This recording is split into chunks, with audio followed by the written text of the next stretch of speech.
Hello, and welcome in to the Fantasy Focus podcast. Fantasy Focus football is presented by Geico. Switch to Geico, see all the ways that you could save. My name is The Dude. Joined here by, I don't know who this guy is. Who are you? My whole personality now is I think you should leave, so I'm just a combination of all the characters from the show. So I got my Dan Flashes shirt on. Hey, Dan Flashes. Very We're complicated dressing up shirt. for some Halloween here today. Field Yates, what about you? I'm Captain Jake Bobo. Oh, I love that. For those that aren't watching right now, you're missing out on a real treat. I'm putting this on mid-show, but we got some fantasy to discuss. How many White Russians deep are you right now, Mr. Dude? Well, I mean, it's 11, so I've had a couple. You know what I'm Dozen, saying? Yeah. Bobo is a good pirate name. I like that one. Yeah, it is. Hey, we are excited to be doing Halloween here on a Monday.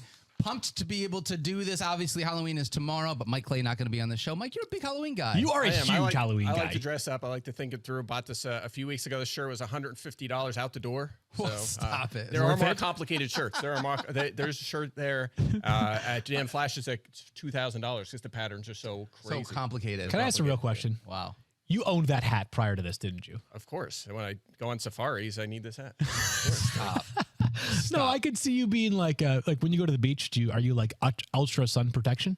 Yeah, that's why I wear this hat. Okay, Yeah. So you That's what actually this hat's own for. this hat prior to the costume? No, I did not. Okay, so This is from another. This is from another bit. Okay, but I'm saying you bought it for this costume specifically. Yeah, Daniel actually owned everything in his costume because while true. it's an That's awesome totally portrayal of the believable. dude, it's also a very that's a very user friendly like DIY costume. Yes. And so did you actually. I owned all this as well. The only thing that I bought was this hat, which has awesome hair. And shout out Shirley and Makeup for doing a great job on giving me facial hair for the first time in my life. Wait, that's not real? It's not real, believe it or not. Oh, This just man. I am shocked. But I will say, so the best part about this hat right now is that my wife, recently, we all went as pirates, or we are all going to go as pirates. We're going to go, the two girls and us will all dress as pirates for Halloween tomorrow night. So we were, she was getting stuff off Amazon to help round out the costumes. And she sent me the link.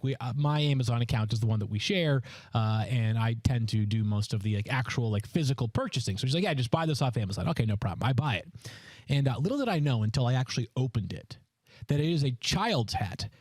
This thing. And it fits perfect. I Amazing. literally, I have the worst headache of my life right now wearing this no. thing. This thing is like, if I crunch it down a little more, it's like, it honestly, I might have to leave the show halfway through. Did you report those headache symptoms before the show? Before the show, I did, yes. did? Okay, so, good. I might, yeah. well, that's weird. I might have to leave too because I've been spending all my per diem on Dan Flashes. So you might have to just run You're the gonna show have to do this yourself. one. Hey, I've you not know been what? eating. Yeah. Tangl's like, I might have to leave at some point to puke because I had so many White Russians. Yeah. Hey, seriously, this is not actually a White Russian. Let's just make sure HR knows that after our last podcast. sure Let's about dive in. that? We got. Are you sure Are about you that? Sure about that? That's not a White Russian? We got a bunch of things we're going to dive into, guys. We are going to recap almost all of Week 8. Still got a Monday Night Football game between the Lions and Raiders for tonight, but let's dive into everything that happened yesterday, which is unfortunate because I got a bunch of guys on my roster that really tied my roster together. Heyo, good quote right there. But then, unfortunately, a lot of people got hurt yesterday. We're going to start with the sucked. Minnesota Rough one. Vikings. Very frustrating. Minnesota Vikings, Kirk Cousins, feared Achilles tear, waiting for official word on this, but this is sort of where we all are at. It seems like this is where things are going to be. Fourth quarter is when this happened. Non-contact injury. Field, I think there are two things about this that I want to be able to dive into. One, just terrible for Kirk Cousins. You just hate to see it. It's just another quarterback that has gone down, another player that has gone down. You hate to see someone like that. And for this Vikings team, they started out 0-3 and have been fighting back to be able to find a way to stay relevant within the NFC North, pushing the Detroit Lions. Really brutal injury for them yesterday. Yeah, it sucks. And there's kind of a short and then a midterm impact on this injury that goes beyond Kirk Cousins himself. You're obviously going to have to find a replacement for Kirk Cousins. We'll dive in throughout the week on players that we like specific to Week 9, and then maybe guys who can be a longer-term option for you at quarterback. But Kirk Cousins has been awesome recently for both fantasy purposes and real life. A real bummer for a guy who is, by all accounts, an outstanding human teammate, a class act, and a really, really solid fantasy player and a really, really solid NFL player as well. The second part of this equation is, what does it mean for the ascending wide receivers in Minnesota? And this is before Justin Jefferson returns to the equation. Current check of the depth chart in Minnesota shows one healthy quarterback on the roster. That's Jaron Hall, a rookie out of BYU, who I can tell you is a work in progress. You might have seen it if you watched the game yesterday, which by the time Kirk Cousins got hurt, the game was well out of hand. They were not not going to give up that lead to a very much struggling Green Bay offense. But I don't know that we got enough of a view of Jaron Hall for those that were unfamiliar with him prior to yesterday to know exactly what it's all about. But this makes me feel pretty darn nervous about Jordan Addison and KJ Osborne, who was great yesterday, but especially Addison, who had emerged as a lineup lock over the past 3 weeks. He was great again yesterday. Jaron Hall, I mean, you really think we're going to be able to trust Jordan Addison with a rookie quarterback in week 9 right away? Yeah, I'll tell you what, my gut here is telling me, like, I'm hopeful. Like, can we get Nick Mullins back in a couple weeks? Like, that's where we are at this point. We're like, can we get Nick Colt Mullins McCoy sign off the street? Right, or something here. Yeah, it's a big problem. It's not just the fact that you're going from Kirk Cousins to a worse quarterback. There's probably going to be schematic changes here. Super pass-heavy offense. Yeah. They're scoring a lot of touchdowns. Most of their touchdowns have been through the air, and that's a part of play calling as well. It's not just luck. They scored their first rushing touchdown yesterday. So we could see a big scheme change here, and it's going to be problematic. I'm worried about Addison. I mean, we're going to have to rank him as a wide receiver 3 this week, but Hawkinson down a little bit. I mean, this reminds me of, and maybe people are going to say this is sensationalism analysis. I don't think it's that far off. This reminds me of when Aaron Rodgers got hurt. This offense is going to go in the tank in terms of offensive touchdowns scored. It just is. Yeah. I know the Rodgers played 4 plays for the Jets, but like what I'd expect the Jets offense to look like with Aaron Rodgers, as opposed to how confident I feel with Zack Wilson, is kind of how we feel about Jaron Hall right now. Yeah, the Vikings score a ton of points with Kirk Cousins. They're not going to score nearly as many points with Jaron Hall. And short term, it could be worse with Hall, depending on what he has in the tank, right? So maybe when Mullins comes back, it's similar to the efficiency of Zack Wilson. Yeah. But right this week, I don't know what to expect. On top of that, I think we have to at least address the conversation that we have been having a couple times throughout this season, and Adam Schefter brought it up when we did our main NFL draft. I was a part of the fantasy marathon. Yeah. Justin Jefferson currently does not have a deal done for his next contract, also currently on IR, now without Kirk Cousins field. What's the point in Justin Jefferson rushing back to be able to play with a 5th-round rookie quarterback? Okay, so a couple of things here. It's like there's a human side that we don't know how he feels about this. But you could, like, that locker room yesterday was so dispirited. Like, it means so much. You wonder if there's an element of, like, playing for Kirk going forward, right? 1 more game minimum miss for Justin Jefferson. He's missed 3 already on IR, and he's a competitor, right? Like, these guys spent their entire life wanting to get to this point. That would be the case for returning. And if they win somehow this upcoming weekend, they will be 5-4, very much in the NFC playoff picture because the NFC stinks. Yep. That being said, if they lose and they score 7 points and it's just terrible offensive output and Jefferson's hamstring is still another 2 or 3 weeks away, then it might be that this is the kind of thing that pushes Jefferson's return all the way out until next season. It's a very fair point to bring up, Daniel. It's impossible for us to get inside his mind, but it feels much more pertinent today than it did about 24 hours ago. I wonder if they'll tip their hand in the next 24 hours with the trade, too. You know, They do they have make 20? a move away Yeah, or totally. they try to acquire a quarterback. Yep. They might tip their hand a little bit on what we can expect going forward, a rebuild or an attempt to make the playoffs. All right, let's move ahead. Matthew Stafford dealt with a thumb injury. Happened on the 2-point conversion that they were trying to be able to convert, left the game in the 3rd quarter.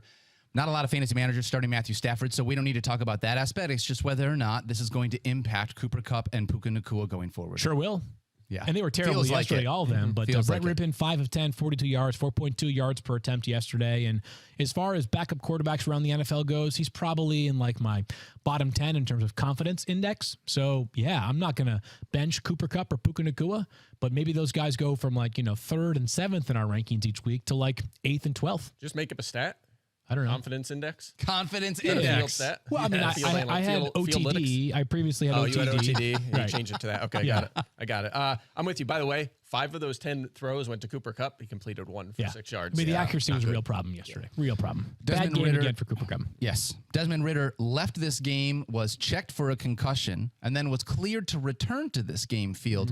But then we also got reports from Arthur Smith that Desmond Ridder was not pulled from the game at halftime because of a performance issue. So he was cleared to return from the concussion, but then was still held out, but it was not because of performance, which means I'm trying to figure out what all of this means from Arthur Smith. I think it was. We have an opportunity here, and I could cover myself and take a look at Heineke and not have to explain it. Especially in a game script in which it would favor Taylor Heineke as opposed to Desmond Ridder. And Heineke yesterday had 175 passing yards.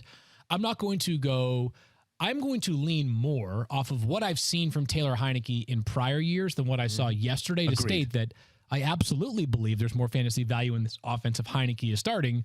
I just am not confident that Arthur Smith is going to make that change because he has been so dedicated to Desmond Ridder. Yeah, so he steps in there, 5 targets to Van Jefferson, 3 to Matt Collins, 3 to Kadero Hodge. Now, Drake London did leave injured around that time as well, so we'll talk about that more this week. But yeah, 15 of the 20 targets went to wide receivers, which could be good for Drake London, but only 2 to Kyle Pitts, none to Jonnu Smith. So, not a small sample, but wasn't Johnny came back down to didn't exactly get Pitts catch, going.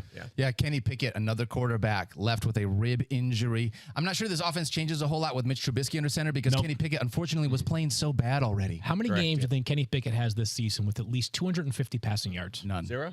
He's been bad. He's just been bad. This team is not 4-3 because of their offense in any way, shape, or form. So I think it changes nothing as far as my confidence in George Pickens, Deontay Johnson, and the rest of the pass catchers.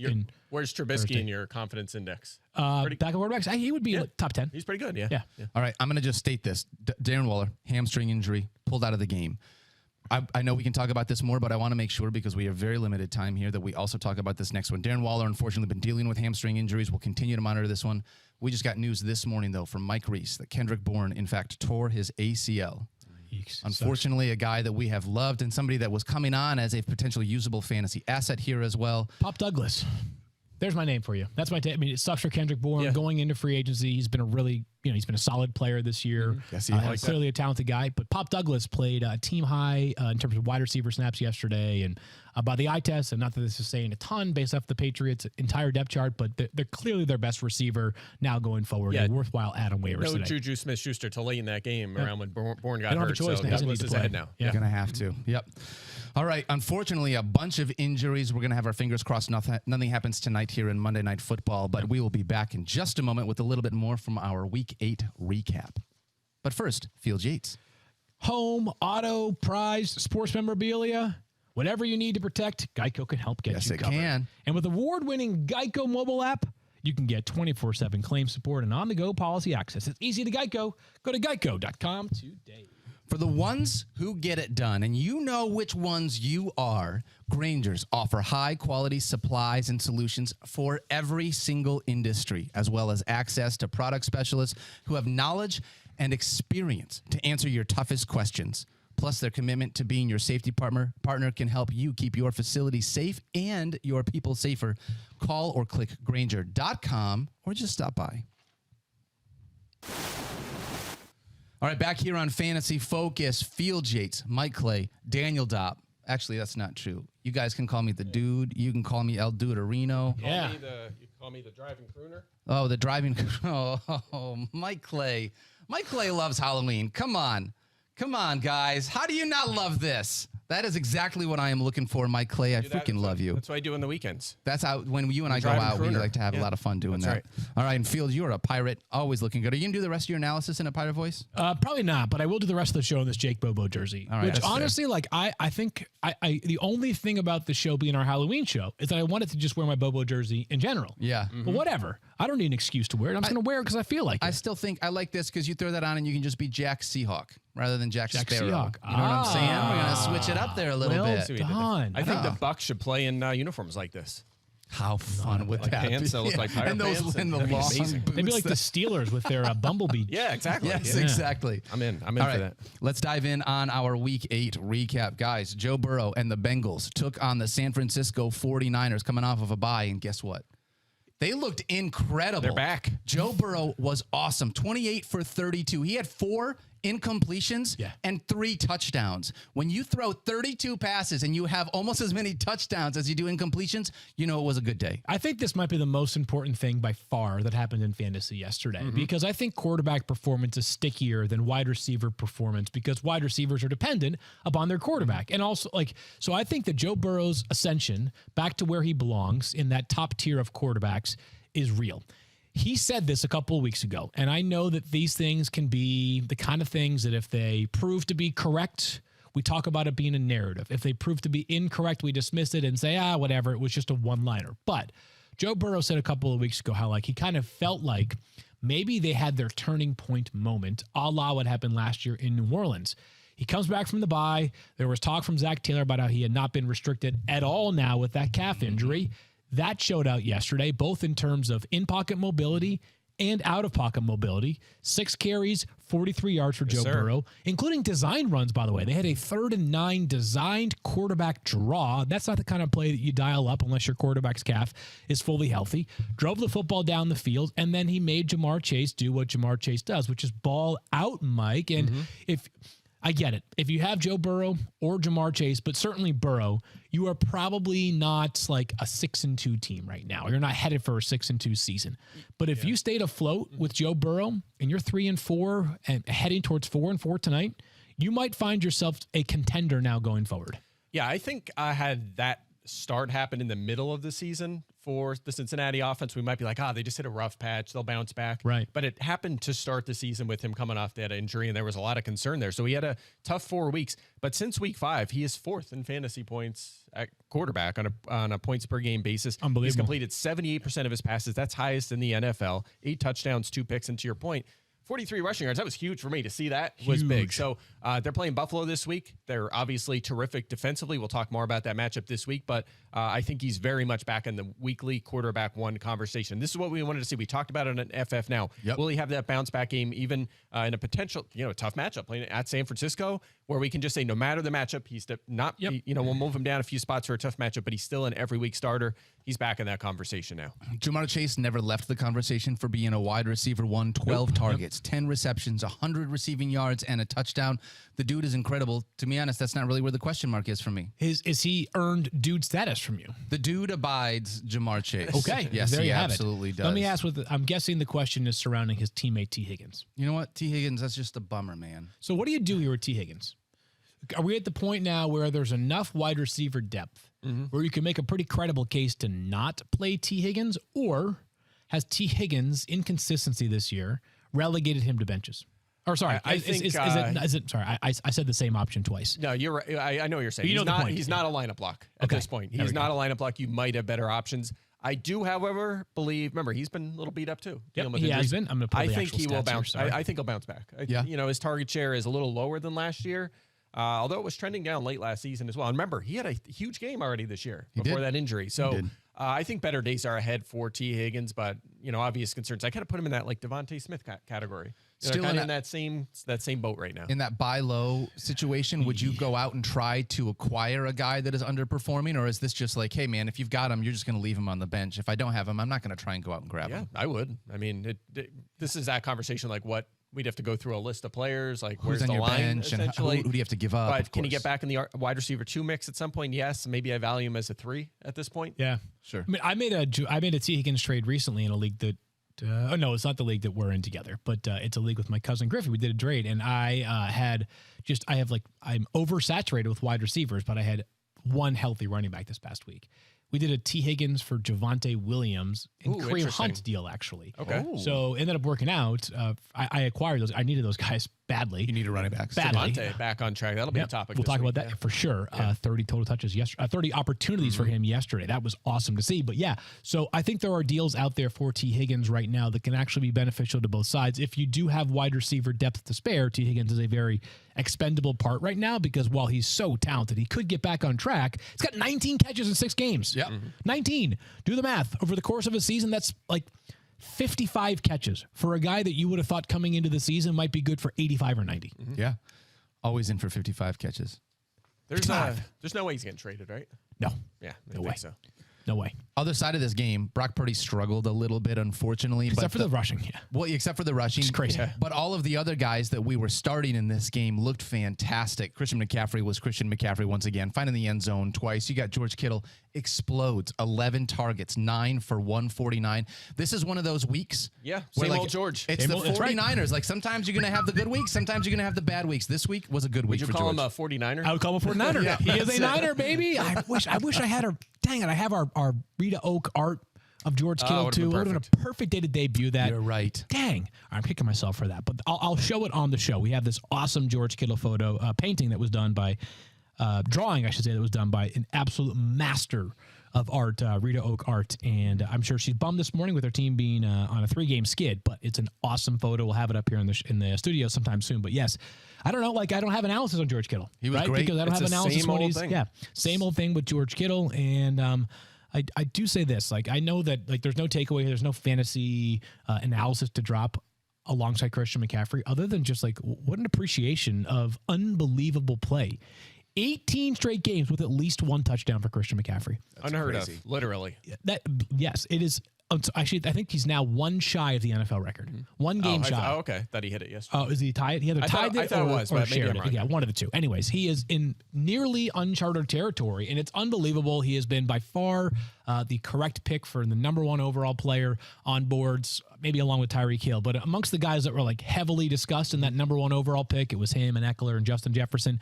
Clearly has been the right pick for those that did use a top 1, 2, or 3 pick on Christian McCaffrey. He's been unbelievable. And I'll say this, I don't think the 49ers are going to struggle that much going forward. That being said, if they do, they cannot help themselves but play Christian McCaffrey. The team was down 31-17 with 10 seconds to go. Literally the only thing that could happen there would be like best case scenario is you have like a Hail Mary that gets it to 31-24 with no time left on the clock. Christian McCaffrey catches a pass from like his own 20-yard line and sprints for like 30 yards. The game was over on that play.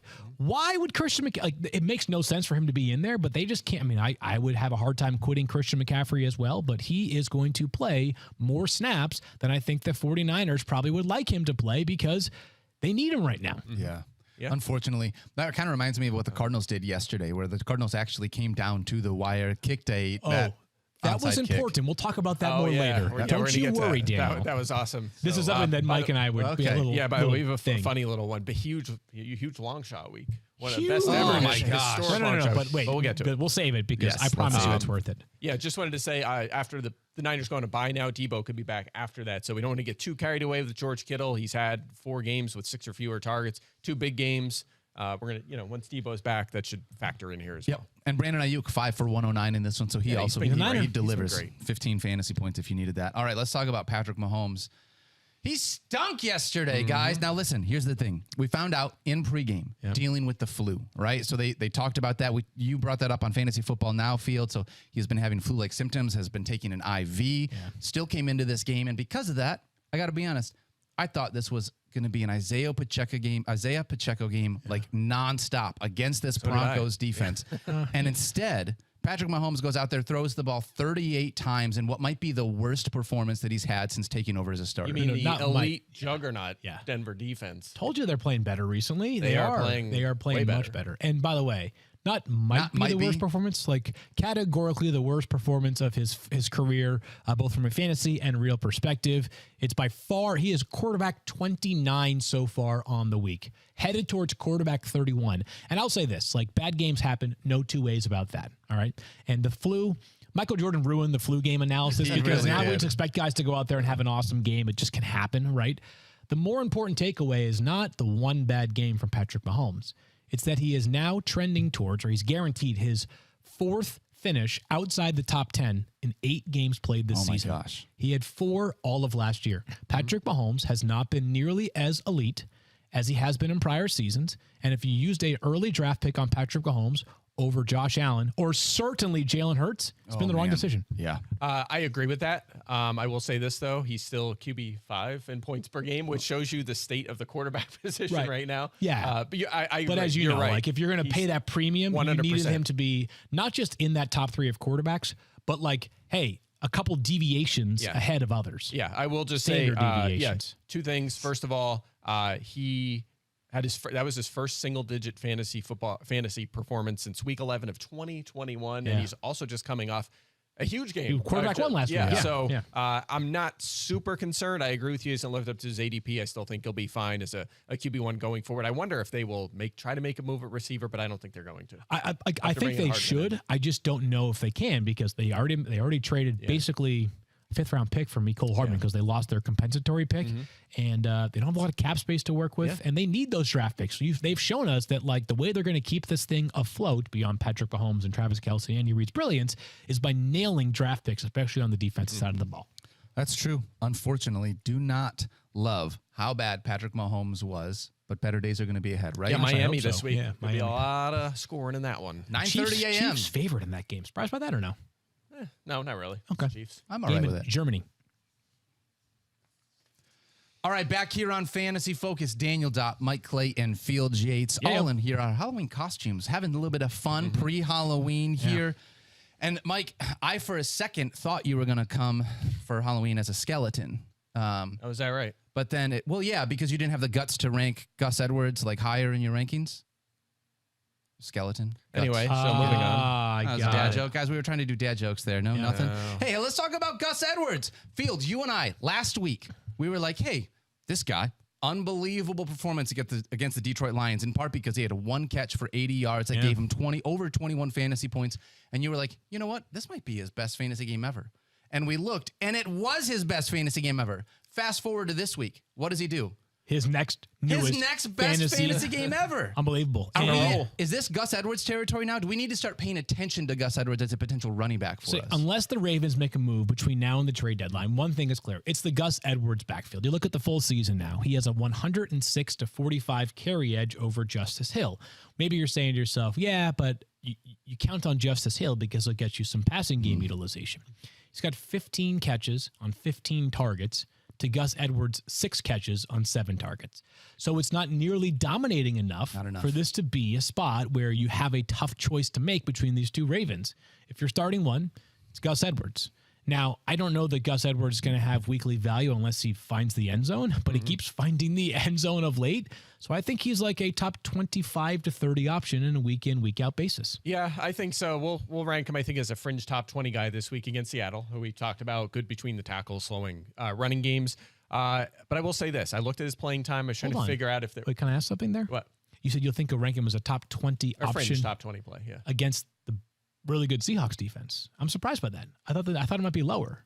I was thinking like top 25 to 30 for Gus Edwards. He's getting high-scoring offense, getting goal line work, scoring touchdowns, getting bulk of the carries. That's enough. So what I was going to say, though, is, first of all, his playing time the last 2 weeks, pretty much the same as what it's been the prior weeks. He's just super efficient. The prior 4 games, he was under 55 yards and 7 fantasy points in all 4 games. Yeah. So you know what it's like? You know what he is? What we like to categorize these guys, right? Put them in tiers. Brian Robinson. Yeah. Very similar boat. Okay. In a better spot now than Robinson is, but where Robinson was a little earlier this season. So he's not involved in the passing game. It's going to limit his output for the most part. He had that fluke 80-yard touchdown the other week. We're not going to get that most of the time. So you're right. He's going to be a touchdown-dependent fringe RB2.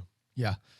All right. Well, that's a little more. I might be more like top 25 to 30 is still where I stand my ground on that one. Yeah. I mean, all right. Fair enough. 20 for you, 25 to 30 for me. Yeah. You're lower. I feel like you're more optimistic and still lower somehow. I know.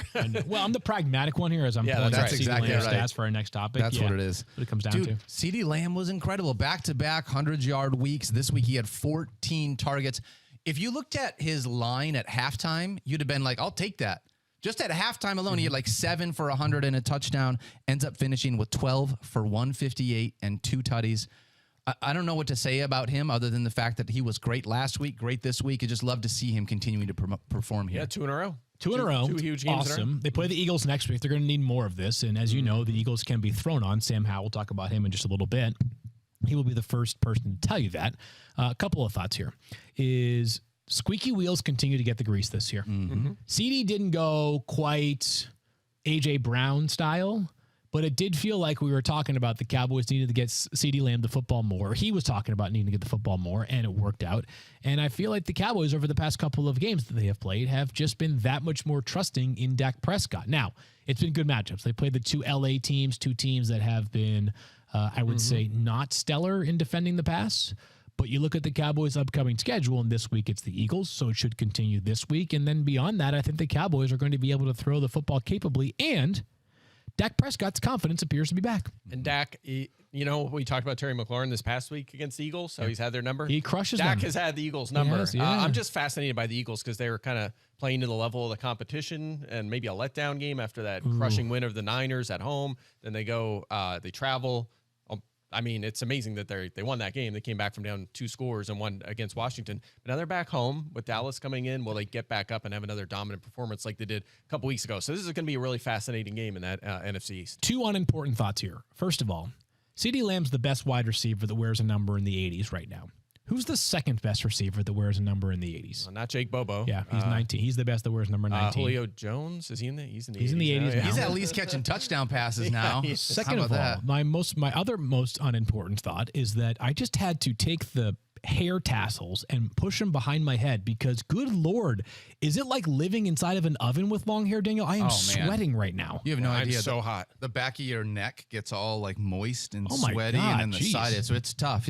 I'll tell you what, you're living with some stuff with long hair that you never realized before. Yeah, that's why I go high and tight. It's just I'm like I need air conditioning at all times. Just wait until you get in the shower, and then like it's all just gonna start. Oh, well, you're glad it's not real, so you don't have to worry about that. Yeah. Oh gosh, yeah. I mean, but I have to give my daughter a bath all the time, and she, she got longish hair for a nearly 2-year-old, and it's a lot of work. Been there washing that hair. No, been there twice. Oh yes, I thought you were saying with the long hair. I was like, you've not had long hair, but no, you with your daughters, you've been there. Yeah. All right, let's talk about Sam Howell. Sam Howell looked fantastic this week. Sam Howell absolutely is Blake Bortling his way to fantasy relevance as a streamer. Unreal. I mean, kind of. Sometimes he looks really good, and sometimes he's just super boom bust. I don't know if Blake Bortles ever looked really good. Howell sometimes looks really sharp and good. Does, then he just makes he's quarterback one for the week. Yeah. Yeah, he is. He's actually on the season. He's QB8 pending Saturday or Monday Night Football. 5 games with at least 18 fantasy points this season. So he's been delivering. He's second in pass attempts. He's fifth in passing yards. So he's not even doing as much as we thought he might with his legs this year. He's doing a little, especially a little bit more recently, but he's delivering with his arm. Big time volume. This will be his 3rd top 8 finish in the past 4 weeks. Obviously, he's quarterback 1 tonight. I suspect he'll stay at quarterback 1 for the week. And I think the roots of this are in part tied to this terrible Washington defense, which, by the way, they've got so much talent on that defensive front. Sounds like by tomorrow with the trade deadline, they might not have quite as much talent. But yeah, we are about to enter a bunch of bye weeks once again. And crap, I should have looked this up, and I will do it right now on the fly. I'm meant to find out who the Commanders play in Week 10. Week 10? They're at New England this week. Yep, so they play the Seahawks in Week 10. Which, wow. If anybody knows anything about the Seahawks so far this year, they have been stout against the run and not so stout against the pass, even with good talent in the secondary. Yeah, they're the last month they've been a little bit much better defensively, but the schedule's been easy, so it's going to be an interesting matchup there. So they've been tested more in the secondary than they have been against the run. The reason why I mentioned Week 10 specifically is in Week 10, Patrick Mahomes, who I know, even after what he did this weekend, still Patrick Mahomes, absolute megastar. Tua Tagovailoa, fantasy rock star. Yep. These are all bye quarterbacks, right? And Jalen Hurts, all on bye that week. So in Week 10, 3 of the top, 7, 8 quarterbacks this season, right, in fantasy points, that's off a lot for the week. So I would be getting ahead right now if you can. Waiver options do include Sam Howell against the Seahawks, because even if they have been better of late, the script seems to work in his favor. They throw the ball so dang much. Kirk Cousins now out, obviously, as well. Justin Fields has been banged up. Like, there have been a lot of quarterback injuries. Heck, we had 5 of them yesterday. So go grab Sam Howell this week if you're going to need a quarterback in Week 10. By the way, just a random nugget. Speaking of like the chaos of fantasy and all the injuries and how hard it is to predict, and Mahomes is underachieving, and they're all out at the same time. The top 4 quarterbacks in fantasy this year are Josh Allen, Jalen Hurts, Patrick Mahomes, and Lamar Jackson. I know. Almost how we had them ranked. It's unreal how the cream rises. Yes, the cream does rise. You are correct, but I think it's a 100% statement of fact. It's just like kind of how those 4 have performed this season that matters most, right? It's like Jalen Hurts, unquestionably worth that premium pick. He's been excellent almost every week. Josh Allen also has been excellent in several weeks. He's had a couple duds. Lamar Jackson has kind of been the yo-yo, and then Mahomes has been the major yo-yo of those 4. And you might say, well, yeah, it's kind of convincing me to wait a quarterback. But if you look at the projected starting quarterbacks this week across the league, there's 18 to 20 where you're like, what? This is not good. It's not what I want. Good. The landscape right now of quarterback after the injuries it's not looking great. I'll tell you what, though. I think part of the reason why that's interesting is because of the fact that on a season-long basis, like we are back to basically where we started, where we thought. But on any given week, it's like we're talking about Jordan Love, we're talking about Sam Howell, we're talking about Desmond Ridder. Like, I think there's a reason why managers are like, what's going on at the quarterback position? Because we've just had so many guys with so much volatility living at the top of that board that I don't think necessarily deserve to live at the top of the quarterback board. But that's how this game is played on a weekly basis. Anyone can do that. Can we stop talking about Jordan Love now, though? Yes. That's over. Yes. You know what's helping right now for these average quarterbacks, and maybe even below average, is that one conference stinks right now. Yeah. In the AFC, you know whether you have a quarterback problem right now. Yes. You just know. Yep. In the NFC, you're like, yeah, well, we have Desmond Ridder, but we're still first place in our division. Right. Yeah, as expected. Just they're beating up on that division. We knew that division was going to struggle this year, and they're beating up on it. But it can convince an organization it can to like stay in mediocrity. to stay Yeah. correct. Yeah. Like sometimes that path of inertia prevails of just like, let's just keep doing what we have been doing. Right. And we're 4-4, right? Who would you rather be? The Falcons at 4-4 with, with Desmond Ridder, or would you rather be a team in the AFC who's got, I would think, a superior quarterback, but a a worse record right now? Right. Like the Chargers.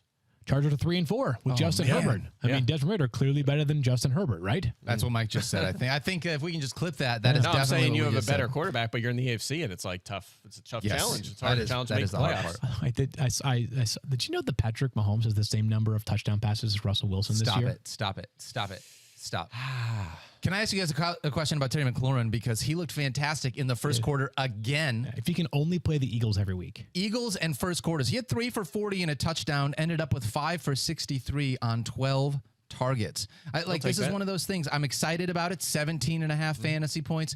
But still there is this thing. There is still this disconnect, I feel like, between Sam Howell and Terry McLaurin, where they're not fully on the same page. It has looked a lot better recently. Yeah, but I still feel like there's points on the table. I think he's into the top 20 now. He's been delivering for about a month now. He's had a bunch of good games, and Jahan Dotson had a huge game in this one, his did. first We were big excited game. about that. However, Curtis Samuel left that game early, only played like 15 snaps, so I'm not sure I'm getting carried away on Dotson, but still a guy that should be on benches.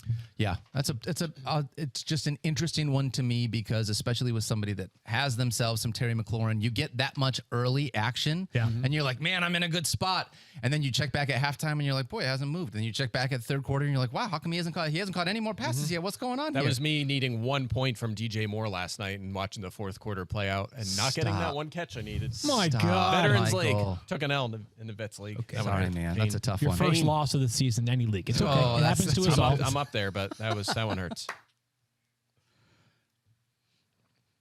All right, back here on Fantasy Focus with Field Yates, Mike Clay. My name is Daniel Dopp. We are talking about the New York Jets taking on the New York Football Giants. Guys, this game was disgusting and ugly in every single way that I could potentially imagine. I checked 3 sources to make sure that there wasn't like a scoring issue with the Giants passing stats. I was like, there's no way this is right. Like there's a tracking issue or something. Tell us why. They went into overtime with 7 passing yards. Actually, if you count sack yardage, which counts for like team passing yards, they were -7 passing yards. -7 passing yards yesterday. There were more punts than points scored yesterday. That's one of those losses that's going to stick with you if you're a Giants fan or if you're a Giants player or coach, because you had the game won and you missed a 35-yard field goal. Just a total bummer there. You come back, you end up losing the game because the Jets go down and drive and kick a field goal to tie the game up. But the story, I think, for fantasy purposes is, wow, like Garrett Wilson, monster day. If he just scores a touchdown, we're talking about this in an even different light.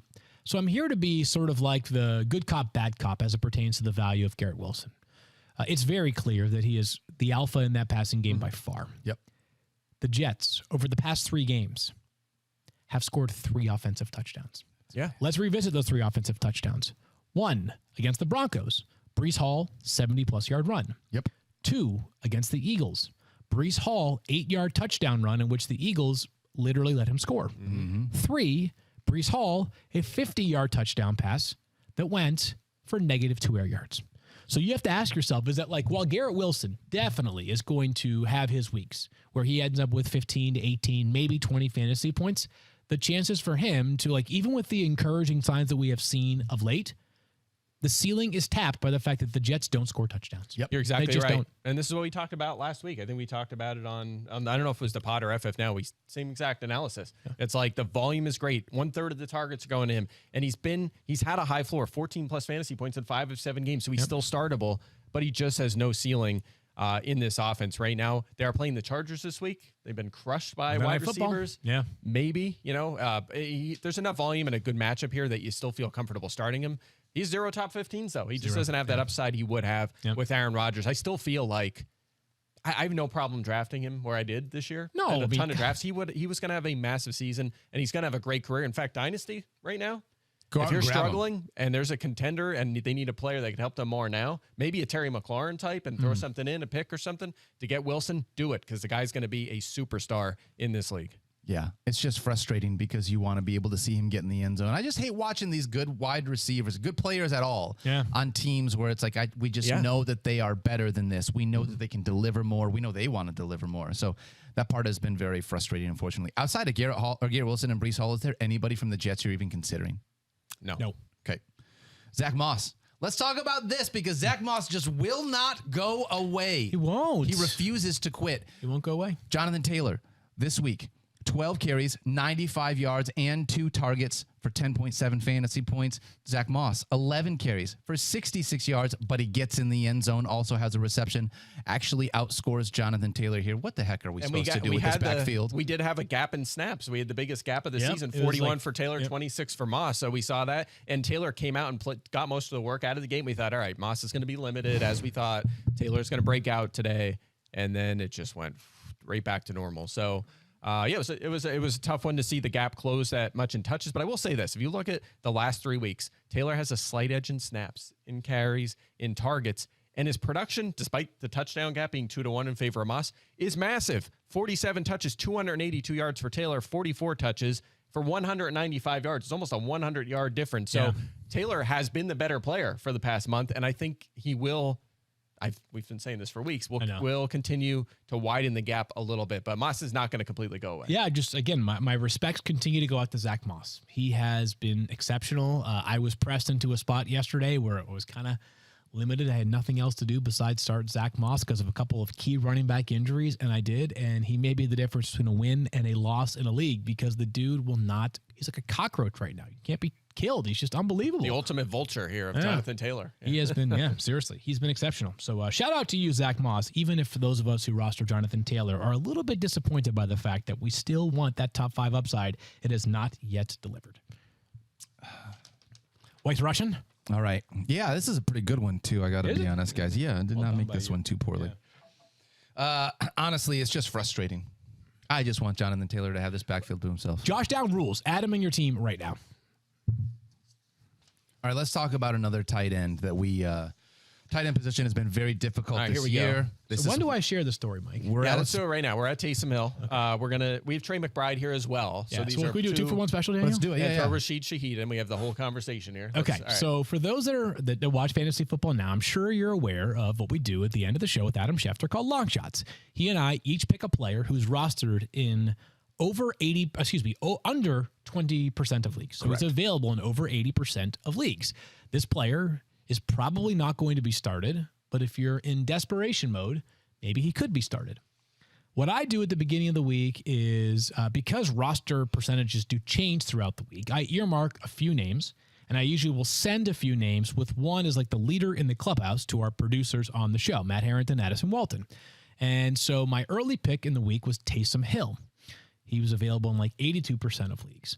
I get a text from Mike Saturday. Yeah, it was on the note. It's usually not in the note. We don't find out till Sunday, but I saw it, and I raised an eyebrow. And Mike goes, are you really going to go with Taysom Hill with Jahan Dotson back in the lineup? Yeah, because Hill's been getting all these targets lately. He had 11 catches over the past 2 weeks.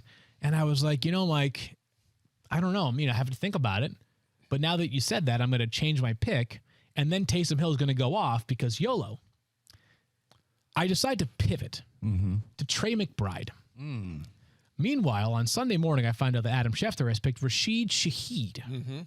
Saints game takes place. What happens out of the gates? Taysom Hill finds the end zone, starts to go off. To be clear, he did not play tight end because Juwan Johnson was back. They used him at running back and in the Wildcat. And that's where he stole snaps from Derek Carr. Was like they find a way to get him the ball. It's a completely different role. He's playing great. Meanwhile, Rashid Shaheed has this long, 80-yard touchdown catch, which usually 15 fantasy points. Game. Yeah, 3 targets for 3 catches for 151 yards plus a touchdown. 24.1 on long shots is, that's a gargantuan number. Probably the highest we've had over the past 2, 3, 4 seasons. Who knows? It goes off, especially because we don't use quarterbacks. Meanwhile, I am punching Mike Clay over the phone, being like, how did you bully me into not taking Taysom Hill? And then Rashid Shaheed goes off, and I'm like, God, I guess you would have lost anyway. Whatever, doesn't matter. Then Trey McBride goes off. And Trey McBride catches this touchdown pass yesterday, late in the Cardinals game. We'll do the analysis in just a moment. Oh, yeah. Catches a touchdown pass. That was one of those where he caught it the 5. And they probably could have stopped the play dead at the 4. I can't believe they did it. Momentum had clearly been pretty close to neutralized. If anything, the NFL probably erred from the side of blowing the whistle too soon as opposed to too late. Well, instead it turns into a rugby scrum. And it's not even the tush push. It's his own offensive players are tackling Trey McBride towards the end zone. He scores. All of a sudden, it's 24.1 to 21.7 or something. Cardinals kick an onside kick. Yes, they do. They recover it. Trey McBride catches, I think, 2 passes on the final drive and ends up outscoring Rashid Shaheed for the long shot win.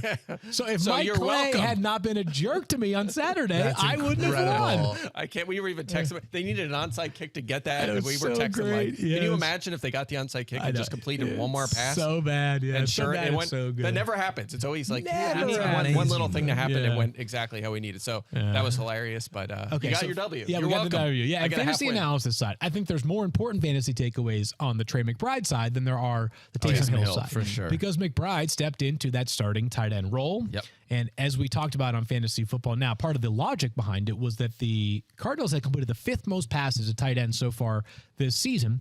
Maybe that's a Josh Dobbs thing. Maybe it's not. Josh Dobbs will start for them this upcoming week, by the way. But Trey McBride is no slouch. 2nd-round pick a year ago, won the Mackey Award for the best tight end in all of college football during his final season at Colorado State. And Hollywood Brown's going to get his. A little bit of Rondale Moore, a little bit of Michael Wilson. But I would say if you're starting a Cardinals pass catcher not named Hollywood Brown, your confidence should gravitate most towards Trey McBride, Mike. Yeah, this never happens where they had all these targets going to Ertz and McBride, and then Ertz left, and then they just threw all the balls to McBride. Yeah, right. Yeah, it's usually great. Get spread to other guys. Yeah, he had 14 targets in this game. And this was a very tough matchup. Baltimore, as we talked about yesterday on FF Now, our analysis was like, we like him in DFS. I used him in DFS, but because he was so cheap, but maybe this isn't the week because of the tough matchup. Sure enough, it was. And I say that because they play the Browns this week, and they've had the fewest fantasy points at tight ends. But if you're going to get a 30-some% target share, you're going to be a tight end 1. So I'll be ranking him as a tight end 1 this week against Cleveland. All the balls are going his way. Yeah, wasn't it a $2,800 price tag on DraftKings yesterday? Super cheap. You're like, Yes. I just need 3X. cheap. Yeah. And then your projection was like That's 7.4, right. right? Yeah, Yes. like 7 points or something. That was Yeah, he got like really a fun. 25 and a half. Yeah. And I have to say this, and this is going to sound ridiculous. Other than Tyreek Hill, there's no player I fear playing against in fantasy more than Taysom Hill. Yeah, it's ridiculous. What a weird name to say, too, but I totally One of the understand hills. it. Yeah. It's one of the hills. One of the T-Hill. T hills. Yeah. He had 22 and a half points yesterday. That was his first time he even reached 17 since week 5 of last season. In the 19 games between those 2 games, averaging 7 points per game. It's amazing. my Like he has these spike games where we're like, oh man, we should be on top of him and using it. But he just disappears for like an entire season before he has games like this. There's nothing scarier, though. There's just nothing scarier you know than when you're playing them, it's Taysom gonna Hill. happen. Yeah. I know we used to have that joke all the time. Hey, I'm playing against Chris McCaffrey. You know he's going to go off. I feel that way when I'm playing Taysom Hill. It just feels like it's going to happen. Now, it doesn't happen that often because not that many people are actually starting Taysom Hill. There's a reason why he qualified for long shots, but it's a sinking feeling when you see Taysom Hill in the other person's lineup. You just don't love to see it at all. No, you don't. No, you don't. I do want to say really quickly on Trey McBride, 21 targets coming into this game and then had 14 in this game alone. So over Zach Ertz. over the last 7 games, that's unreal being able to get this kind of usage. Yeah, Cardinals. 83% snap share, highest since late last season when Zach Ertz was out. So Ertz out is obviously the key variable here. They also now have the worst record in the NFL. Oh, yeah, that's right, because we got a Panthers win. Yep. Wow, that's Panthers win. right. On a Panthers game-winning Bears in field week goal. 10, all of a sudden very important on Thursday night. Seriously. Yeah. Trey McBride going to definitely be someone we talk about tomorrow when we talk waivers. Yeah, we are, as baby. is his not current, but should be soon current quarterback, Kyler Murray, who definitely needs to be added as well. So check in for that. Oh, yeah. Let's talk about some performances that brought some guys back from the grave to fit in with this Halloween theme. I told everybody to sit DeAndre Hopkins. Board bet. That was you and I. Yeah, wait. To be yeah, wait, clear, board- yeah. I don't know what board bets we did last week, but that was our FF Now on the fly board On the bet. fly Lockett board bet. versus Hopkins. Right. Tyler Lockett, by the way, had 21 fantasy Yes, he points. did. And I got smashed Yes. by Mike Clay. Anyway, sorry, I got excited. So let me say this. I told everybody not to start DeAndre Hopkins. Whoops. I had a bunch of reasons why. Yeah. One of them being I didn't want to trust a quarterback that we've never seen, that apparently no other franchise also trusted because he didn't get drafted until the 2nd round. Fast forward to the end of the game, guys. DeAndre Hopkins has 4 catches. 3 of them go for a touchdown. 128 receiving yards, a total of 34.8 fantasy points. I'm sorry if you benched DeAndre Hopkins because of me. I had him outside my top 35. There felt like there was enough going on that was like with no teams on a bye, I'd rather go with someone that has a little bit more juice. Turns out Will Levis might be the juice that DeAndre Hopkins needs, Mike Clay. Yeah, perchance. My analysis was this guy's he's had a lot of targets and he's been super unlucky with touchdowns. He had 3.0 expected touchdowns. Well, he had 0 actual going into this game. In the game, he had 3 touchdowns. So he made up all that ground in a hurry, and he's still got some juice left. You know what, Mike? That stat will now have normalized because I am 100% positive that the 3 touchdowns scored yesterday by DeAndre Hopkins were not touchdowns that he should have actually scored. Thank you. The first one, and I mean that in the sense of like how you categorize expected touchdowns, right? Those are often like goal line carries for running backs, of course, or end zone targets for wide receivers, right? 2 of them were like absolute moonshot bombs by Will Levis, right? On the first one, it actually seemed like A.J. Terrell thought that DeAndre Hopkins either interfered with him or had been out of bounds. He was the same thing. Ineligible to touch the football upon his return to the field of play. So he might now have 3 touchdowns on a 3.0 OTD. Yeah, he kind of caught up a little bit. Yeah. That's how it works, though. It's just trust Mike Clay's data. Regression to the mean. So that going forward now, we're going to need goal line work. And so, well, although he was 4th in end zone targets coming into the game. So, yeah, the question now becomes for his purposes and perhaps other guys in the offense, including Treylon Burks and Chigo Okonkwo, whose target shares have been 20% plus in 3 straight games. Is Levis the real deal? He's going to start this week. If he is the real deal, this could be huge for Tennessee. We talked about this. This is why we wanted to see Levis. If you hit a home run with this pick, you don't need to draft a quarterback next year, and you could address other positions, and that could change this whole franchise. Yeah. If he's not the answer, you have to go after a quarterback. So, good start. I mean, great start. Great start. Will Levis born in Kentucky. No, I don't know. I know he went to Kentucky. He went to Kentucky. Started at Penn State, actually. Born in Massachusetts. Raised here in Connecticut. Played his high school ball at Xavier High School down in Middletown, Connecticut. Right. So that's right next to where I went to. I went to Wesleyan, which is also in Middletown. I mean, the field is a mile from campus. We used to go check out their games on Friday nights. So just an awesome, awesome thing to see for Will Levis, who, you know, the pre-draft process is so compelling for so many reasons, right? We live for those 2 months of hype and buildup. At the same time, there is this other side of it that can be really, really tough for the players. Will Levis spends 2 months hearing about how he might be a top 5 pick. He might be, you know, there's a conversation for him being the best quarterback in the draft, at least in some people's eyes. Mel Kiper Jr. loved Will Levis, loved him. He ends up going to the 2nd round in the green room for an extra day. That's a humbling process. And here he is, balling out, tying the NFL record for most passing touchdowns in a player's first game. Shout out to you, Will Levis. That's making the most of your moment. I hope you go out there and crush it for the rest of this season. Yeah, and in honor of him today, I brought a banana on the drive in. I was eating it. I just ate the whole thing with the the peel on it. Stop. Eat the whole thing. That's what he does, right? And mayonnaise in his coffee. Yeah. Guys. Nope, I didn't do that. There's no. I feel like no mayo for those reasons. You can do whatever you want. I've heard of butter in coffee, and there seems to be more people that are on board with that. Yes. Mayonnaise I can't do. As much as I love Will, and Will's I've met him a few times. Great kid. But mayonnaise in the coffee, no thanks. That's right. Hey, it was one time. If he keeps playing like that, we'll take it. Do we got? Yeah, 4 touchdowns. I'll take 4 touchdown passes. Yeah. What about Jahan Dotson? Is this guy finally back from the dead, or was this a 1-game kind of a thing? 13 snaps for Curtis Samuel, so I'm not sure yet. I mean, this is 2 straight good games for him in terms of volume, 18-plus targets over his last 2 games. But this is not his first big fantasy game, his first top 25 of the season. So I'm not there yet where I feel great starting him. I think 12-team league flex option, that's as far as I'll go for now. Wow. Good stuff. I'm gonna let him take the lead on that one. I feel like we mentioned that earlier. I want it to happen. Too, so trust me, I do too. Yeah. So let's talk Tyler Lockett then. Tyler Lockett has been he's great. He's been a 49er so far this year. What he has been. He's been up and down, but this week was his whole career. For a guy that's played his entire career with the Seahawks, he's been a 49er for a long time. Yeah. And by the way, that Browns defense, excellent on paper. They have been excellent. They were good again yesterday. They kept him in this game for much of it. Lockett, though, he's going to find his way every once in a while. More touchdown He's just going to find his way. This is the time it happens. Around midseason, we start to identify players like Hopkins and Lockett where you're like, you know what? His usage, by the way, Lockett's usage compared to last year, snaps, routes, targets, air yards, almost exactly identical to last year. Wow. He just had bad touchdown luck. We talked about it last week. He scored a touchdown, 8 catches, 81. Good game. You're just going to keep firing him up. The only thing I disagree with is I'm not sure that it's bad touchdown luck. Like, when you have Bobo and you're in the red zone, you decide like which player is our best weapon. Who do we want to utilize in the red zone? let him score the touchdowns. Yeah, and yesterday we had a Lockett touchdown, a Smith and Jigba touchdown, a Bobo touchdown. Correct. Yeah. No, none of that DK Metcalf guy. He had quite the game. He had 14 targets, 5 catches or something. He had a rough 5 for 67 with 14 targets. Could they trade him before the deadline tomorrow? Open up more snaps for Bobo? I'm kidding, everybody. I'm kidding, obviously. Totally kidding. But they have a legitimate wealth of depth right now at wide receiver. And Eskridge off IR too. Yeah, Eskridge off IR. Second round pick just a couple of years ago. Obviously, suspension was the reason why he missed the first 6 games for a very serious issue. But they have lots of depth at wide receiver right now.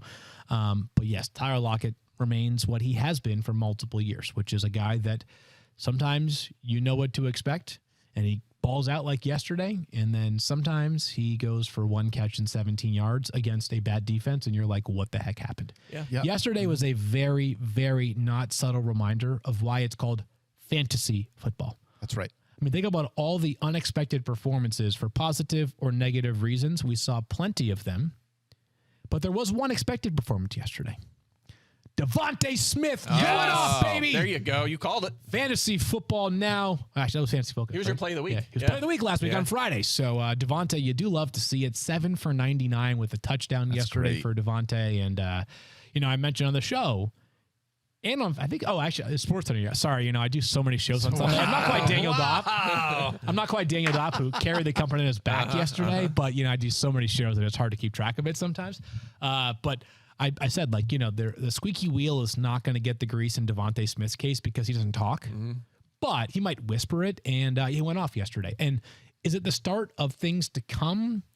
I don't know, but it was a great matchup yesterday that was just too good to ignore. Yeah. First top 20 since week 2, but they were behind. Yeah, they were behind in the game, had to throw, and the upcoming schedule suggests they're going to be throwing the ball a lot. The schedule including is Dallas very interesting. And I believe Buffalo's Dallas, on Miami, there, the Chiefs. Yep. Yeah, Kansas City, Buffalo. It's like San Francisco. That's those 5 teams. Yeah, that's the one. In like a 7-week stretch, by the way. Yeah. So they're gonna be chucking the ball around the next few weeks. And I know that some of the wins so far this season for them have not been the prettiest wins, but to be the only team in the NFL with 1 loss, they have built themselves a buffer. It's not going to matter in terms of the NFC. The NFC is so garbage beyond the first 4 teams. It doesn't matter. But man, that could really matter in either the home field advantage or division race. By the way, the Eagles, as someone who watches them closely and as friends, we talk about the games we're watching, yesterday Kenny Gainwell fumbled inside the 10 again. For whatever reason, the Eagles get a big play to A.J. Brown. They get inside the 10. They hand it to Kenny Gainwell on the next play. It's every time. He fumbled. He did not have another carry the rest of that game. I think he was on the field a little for passing situations, but kind of something to watch there with DeAndre Swift and maybe Rashad Penny at some point. Just thought that was interesting that he kind of disappeared. So. I'll tell you what, we were watching this game yesterday, and Rosie was watching the very first A.J. Brown touchdown, where it's he catches it one hand, brings it in, and goes down. Not human. She's like, how does he do this? It seems like every week he's just making these plays. And I'm like, yeah, it is exactly who A.J. Brown is, man. And on top of that, he could do that, but also maybe the best receiver in the NFL with the ball in his hands, too. You can't tackle him. Yeah. It's so big. All right, rapid fire. Top of your head, rest of season, top 5 players in fantasy, go. Because I'm ready. Number 1, okay? Tyreek Hill. Tyreek Hill, yeah. A.J. Brown. A.J. Brown. Put A.J. Brown up there. Okay. Which quarterback? I don't think is there a quarterback? Not the top 5. No, not in the top 5. Okay, do we Travis Etienne, Alvin Kamara, Travis Kelce. I was thinking Eckler maybe, but I don't know. Bounce back game last night for Eckler. He did. It feels like those are the 3 right there, doesn't it? Those are the top. Yeah, you might be right. You might be right. Other wide receivers to consider, obviously, if Cooper Kupp gets it back on track, or Devontae Adams has a big day. Stephon Diggs would be definitely on that short list as well. But woo, gosh, a lot of guys, a lot of guys for the second half of the season. Jamar Chase could be certainly in that short list as well. Yeah, you're not wrong. Yep. All right, back here on Fantasy Focus, closing this out with a Monday Night Football preview, guys. Who's playing, Daniel? We got Raiders and Lions playing in Detroit this week. Will you be there or no? I will not be there, unfortunately. I wish that I could be. Unfortunately, I am here in Bristol, Connecticut. So let's talk about this game because there is a lot I think that we can be able to dive into. First, Jimmy Garoppolo is going to play in this one. Yep. Which is starting tonight. That's huge. Yep. Very big. Good for Jacoby Myers. I was going to say, we've been watching Jacoby Myers be the guy. Do we finally see Devontae Adams get back on track? He's been trying to be the squeaky wheel. It just hasn't worked yet up until this point. Well, he did have the first 4 targets of the game last time they played. Yeah, Terry McLaurin. So we ended up with, however, as we discussed, he drops a wide open in the end zone touchdown that if he catches it, it's like 7 for 60 and a touchdown. And you're like, oh, Devontae Adams, 19 fantasy points back on track. So they apparently had a players only meeting this week and they talked about an open locker room meeting. So maybe some of the things that we won for fantasy, the streamline of the offense to Josh Jacobs, Devontae Adams, and Jacoby Myers takes place tonight. Worth noting, Amon-Ra St. Brown added to the injury report yesterday because of an illness. Sounds like he'll play. But I hate to say this now because it's so late, but if you have a chance to, with no one on a bye, it's going to be tough. But if for some reason he gets ruled out, be prepared for a pivot to like a Khalif Raymond or Josh Reynolds. So just check that inactive list around 6:50 Eastern time tonight. Yeah, and it's funny you didn't mention Jamison Williams. He's still out there in a lot of leagues. I don't know what to make of this guy. Yeah, he needs a big breakout game because it has not happened. I agree. We talked about this before the show yesterday. What is like 5 catches on 20-some career targets? Yeah, it's crazy. That connection just is not happening yet. All 5 of them feel like they've been 50-yard touchdowns, but a lot of other targets that have gone by the wayside, unfortunately. Really talented guy. I'm really on a Michael Mayer tonight, too. As much as this hurts me to say, the Detroit Lions get waxed by tight ends. Michael Mayer starting to get more volume here. Lions gave up the 3rd most receptions to tight ends. They gave up the 4th most receiving yards to tight end. They gave up the 6th most yards after the catch to tight end, in part because of the fact that Aaron Glenn plays such a man-heavy scheme. A lot of times it leaves linebackers out there on an island against these really athletic tight ends. That was very Matt Bowen of you right there. Well done. Well, thank you, guys. He was watching the NFL matchup show. Or that too. Breakout tight end kind of weak so far around midseason. Makes sense for some young tight ends. Trey McBride, we had Dalton Kincaid. Yeah. Maybe he's the next one. Maybe Michael Mayer makes a leap here. Got him in the props and pop column, so I would take him over 21.5 receiving yards. Oh, I like that. So that's going to be a good one. All right. Michael Mayer balling out on almost Halloween. Almost Halloween. I know. There's something fitting, there. Right? Yeah. Yeah, I love Michael Myers. Something there. All right. Thank you so much for hanging out with us. We had a ton of fun being able to do this show. Make sure that you guys love each other. We're real big on that. We love Mike Clay here especially. Sometimes that comes down. Like we don't. Mike B, and tell me who you are again. Dan Flashes. Oh, that's right. I got the Dan Flashes shirt. This is so good. Safari flap hat. Safari flap hat. Look at this. Hey. This was mighty fun, mates. Yeah, is that your pirate voice? Do I sound like a guy from Hogwarts or a pirate? I can't tell. You sort of sound like an Australian pirate for some reason. Did I tell your pirate joke for those who missed it on FF Now yesterday? What's a pirate's favorite letter? R. You would think so, but it's actually the C. Yes, there it is. You stole that from me. That's I'm going to get a sloppy steak at Trifoni's. That's just like your opinion, man. All right, that's going to be it for us today. Thank you so much for hanging out with us. We love you guys. Enjoy the rest of this week. Have fun watching Monday Night Football. Put in a prop bet on Michael Mayer. Detroit Football.